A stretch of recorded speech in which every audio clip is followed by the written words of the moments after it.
देखंतु कि पवित्र दिवसर पवित्र मुहूर्त महाप्रभुंकर श्रीअंगरे लागवाकुथिबा ए फुलुरी तेल बड़ ओडिया मठ पक्षर बाहरुची श्रीमंदिर अभिमुखे। यह निश्चित भाव में कहीपर बड़ सौभाग्यर समय।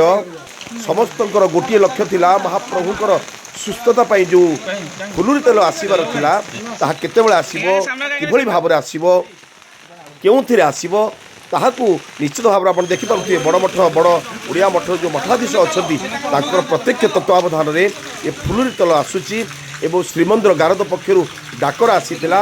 एवं बर्तमान श्रीमंदिर अभिमुखे आप देखते श्रीमंदिर पहुँची गले श्रीमंदिर पश्चिम द्वार पार्श्वर दे संपूर्ण भाव में एमाने श्रीमंदिर भीतर को प्रवेश करेंगे एवं गारदरे एवं हस्तांतर करेंगे देउलकरण को।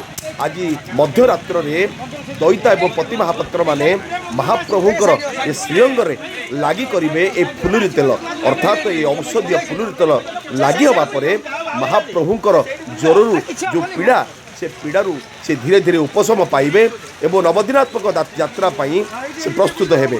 जय जगन्नाथ।